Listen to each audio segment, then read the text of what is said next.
Majapahit adalah sebuah kemaharajaan yang berpusat di Pulau Jawa, tepatnya Jawa Timur, yang pernah berdiri pada tahun 1293 sampai 1527 Masehi.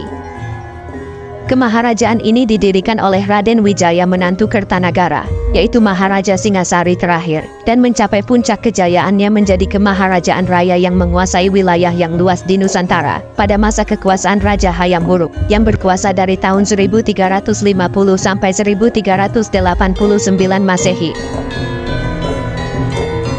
Kemaharajaan Majapahit adalah kemaharajaan Hindu-Buddha terakhir yang menguasai Nusantara dan dianggap sebagai monarki terbesar dalam sejarah Indonesia. Menurut negara Kertagama, kekuasaannya terbentang dari Jawa, Sumatera, Semenanjung Malaya, Kalimantan, Filipina atau Kepulauan Sulu, Manila atau Saludung, Sulawesi, Papua, dan lainnya. Walaupun kekuasaan Majapahit membentang luas, namun masih ada beberapa kerajaan yang tidak bisa ditaklukkan oleh Majapahit. Salah satunya yaitu Kerajaan Sunda.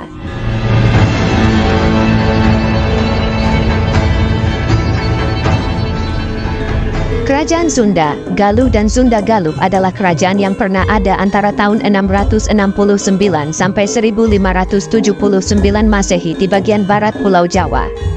Kerajaan ini merupakan penerus dari Kerajaan Tarumanagara yang bercorak Hindu dan Buddha. Dan, yang menjadi pertanyaan adalah, mengapa Kerajaan Majapahit tidak bisa menaklukkan Kerajaan Sunda?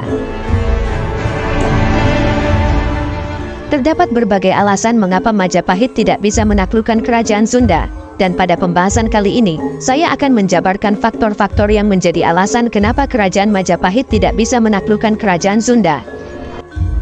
Jika dilihat dari silsilahnya, Raden Wijaya yang merupakan pendiri Kerajaan Majapahit merupakan keturunan dari Kerajaan Sunda Galuh. Jadi, ayah Raden Wijaya adalah putra mahkota dari Kerajaan Sunda Galuh yang wafat saat masih muda dan belum naik tahta. Ayah Raden Wijaya bernama Jayadharma, yaitu putra Prabu Dharma Siksa dari istri ketiga yang berasal dari Swarnabumi atau Sumatera yang bernama Putri Dewi Suprabha.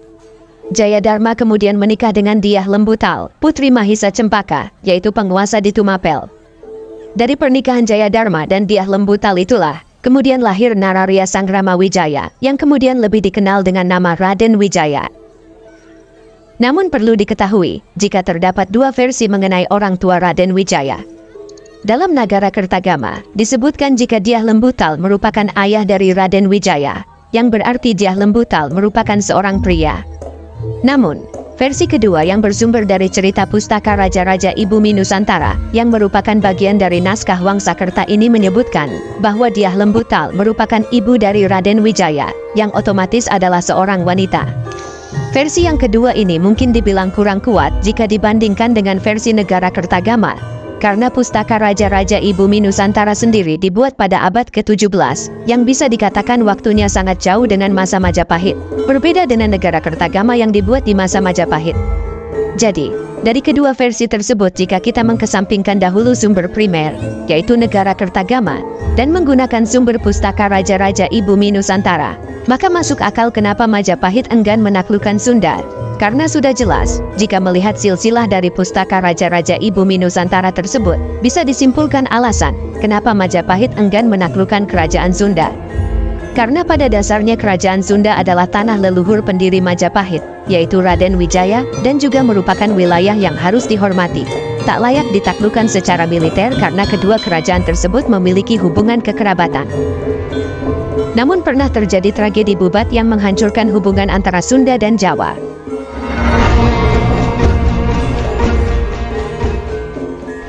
Pada masa itu raja dari Majapahit yaitu Hayam Wuruk mengutus orang untuk melamar putri Maharaja Linggabuana, yaitu Diah Pitaloka.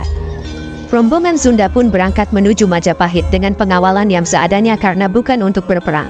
Hayam Wuruk menganggap hal ini hanyalah urusan asmara semata, namun Gajah Mada menganggap pernikahan ini merupakan penyerahan putri Sunda sebagai tanda pengakuan atas kebesaran Majapahit. Ketika rombongan Sunda datang dan sampai di lapangan Bubat, rombongan Sunda terkejut karena berhadapan langsung dengan Gajah Mada yang membawa pasukan Bayangkara layaknya hendak berperang. Dan terjadilah tragedi di lapangan Bubat. Seluruh rombongan Sunda tewas termasuk Maharaja Linggabuana, sementara Diah Pitaloka dan para wanita lainnya melakukan bunuh diri demi menjaga kehormatan bangsa Sunda.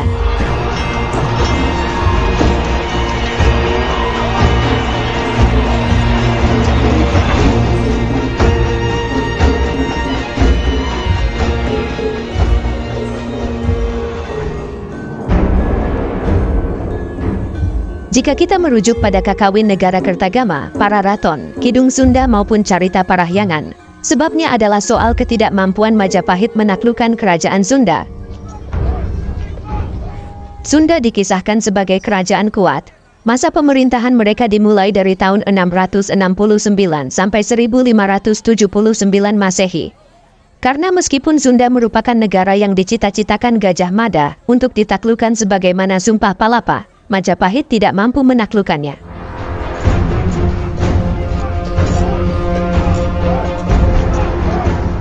Kidung Sunda, yang tak lain merupakan naskah Jawa, abad pertengahan mengungkapkan bahwa Majapahit berkali-kali melakukan invasi ke Sunda, namun selalu mengalami kegagalan, sehingga di kemudian hari, Gajah Mada terpaksa menggunakan siasat licik untuk memperoleh pengakuan takluk dari Raja Sunda, yaitu dengan cara memaksa Raja Sunda menyatakan takluk dalam peristiwa di Bubat.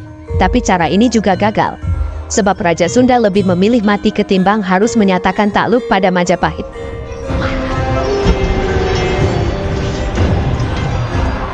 Sulitnya Majapahit menaklukkan Sunda secara militer dikarenakan waktu itu, pada tahun 1350-an Sunda memang dikenal sebagai kerajaan yang kuat, mempunyai tentara infanteri yang terlatih dan juga banyak jumlahnya. Sebagai bahan perbandingan, bahwa pada tahun 1513 Masehi, Tome Pires mencatat bahwa kerajaan Sunda memiliki sekitar 100.000 tentara terlatih. Meskipun catatan Tome Pires itu beda zaman, tapi setidak-tidaknya dapat memberikan gambaran bahwa Sunda secara militer kala itu memang kuat, sehingga tidak mudah ditaklukkan. Berbeda dengan ketika Majapahit menaklukkan Bali, Gurun, Pasai, Haru dan lainnya, yang jumlah tentara dan rakyatnya sangat sedikit. Berdasarkan bukti-bukti sejarah yang ada, memang Majapahit di zaman keemasannya mampu menaklukkan Nusantara baik dengan jalan perang maupun diplomasi. Wilayahnya sebagaimana yang tergambar dalam kakawin negara Kertagama, membentang luas mencakup sebagian Malaysia, Brunei, Filipina, Singapura dan Indonesia sekarang. Hanya saja pada masa itu Sunda tidak termasuk wilayah di Nusantara yang dapat ditaklukkan Majapahit.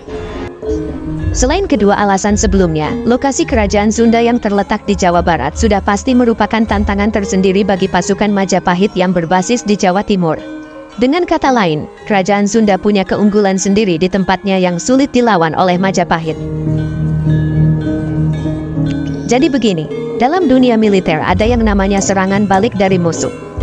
Jika invasi ke wilayah musuh gagal atau terjadi serangan balik dari musuh, maka pihak penyerang harus siap dengan kemungkinan wilayah ibu kota jatuh ke tangan musuh.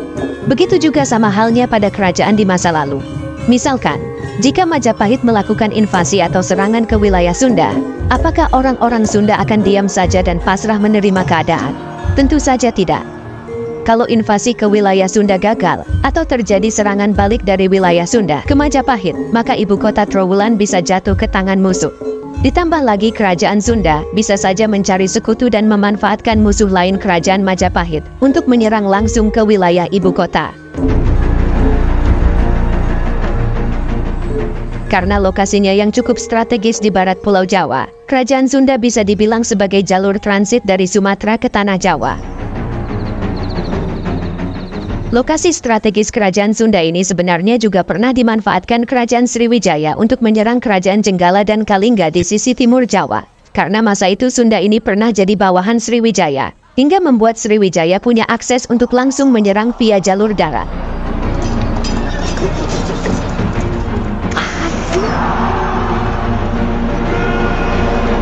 Jika mengingat serangan Sriwijaya di masa lalu ke bagian timur Pulau Jawa, kemungkinan inilah yang jadi alasan mengapa kedua kerajaan besar Singasari dan Majapahit tidak pernah berambisi untuk menguasai ataupun menjadikan kerajaan Sunda sebagai musuh mereka. Jadi, kesimpulannya adalah bahwa ada beberapa faktor yang menyebabkan kerajaan Majapahit tidak dapat menaklukkan kerajaan Sunda, seperti hubungan kekerabatan antara Raja-Raja Majapahit dan kerajaan Sunda menjadi penghalang, terutama karena pendiri Majapahit, yaitu Raden Wijaya, merupakan keturunan dari kerajaan Sunda Galuh. Selain itu, kekuatan militer kerajaan Sunda dianggap setara dengan Majapahit. Kemudian, posisi geografis kerajaan Sunda membuatnya sulit untuk ditaklukkan oleh Majapahit yang meskipun memiliki kekuasaan yang luas.